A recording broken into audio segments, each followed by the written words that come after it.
ఇంటికి చేరుకున్నాక సూర్య వాళ్ళ అమ్మమ్మ తాతయ్యలను కలిసి కబురులలో మునిగిపోయారు. వెళ్ళి ఫ్రెష్ అప్ అయ్యి రా నాన్న, టిఫిన్ తిందు అని అమ్మమ్మ అనగా సరే అని సూర్య ఫ్రెష్ అవ్వడానికి వెళ్తాడు. సూర్య ఫ్రెష్ అప్ అవుతూ సాయమ్మ గురించి ఆలోచిస్తుంటాడు. ఏం చేస్తుందో అని. అసలు నేను వస్తున్నాను అని తెలుసో లేదో, ఫస్ట్ వెళ్ళి కలిసి తర్వాత టిఫిన్ చేయొచ్చులే అని ఫ్రెష్ అప్ అయ్యి రెడీ అయ్యి పక్కనే ఉన్న సాయమ్మ వాళ్ళ ఇంటికి వెళ్తాడు. అక్కడ డోర్కి తాళం వేసి ఉంటుంది. ఇదేంటి తాళం వేసింది అని తిరిగి వెళ్ళిపోతుండగా వెనక ఉన్నాను ఇటు రా అని అరుపు వినపడుతుంది. ఆ గొంతు ఎవరిదో కాదు, సాయమ్మదే. ఇంటి వెనక్కి వెళ్ళి చూస్తాడు. అక్కడ సాయమ్మ వెనక అరుగు మీద కూర్చొని చుట్ట కాలుస్తూ ఆనందంగా కళ్ళల్లో కన్నీరు పెట్టుకుని చేతులు చాపి రారా బంగారం అని పిలుస్తూ చుట్ట తీసి పక్కన పెట్టి సూర్యని పక్కన కూర్చోపెట్టుకుంటుంది.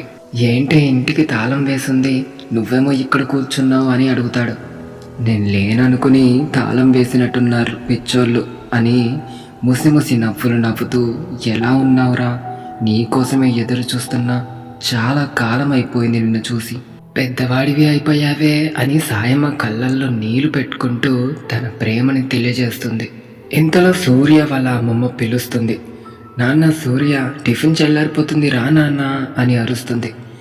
వెళ్ళు, మీ అమ్మమ్మ పిలుస్తుంది, టిఫిన్ తినిపో అని అంటుంది. సరే తినేసి వచ్చాక మాట్లాడుకుందాం అని అంటూ సూర్య వెళ్ళిపోతాడు.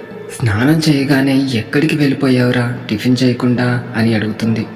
అంటే సాయమ్మని చూడాలనిపించింది అమ్మమ్మ, అందుకే సాయమ్మ ఇంటికి వెళ్ళాను అని అంటాడు. నీకు చెప్తే బాధపడతావని చెప్పలేదురా, అది 2 నెలల క్రితమే చనిపోయిందిరా బాబు అని చెప్పగానే షాక్ అయిపోతాడు సూర్య. వెంటనే పరుగులు పెడుతూ సాయమ్మ ఇంటి వెనక్కి వెళ్తాడు. అక్కడ తను ఉండదు, కానీ ఇందాక పక్కన పెట్టిన సగం కాల్చిన చుట్ట అలానే వెలుగుతూ ఉంటుంది. మరి సూర్యతో మాట్లాడింది ఎవరు?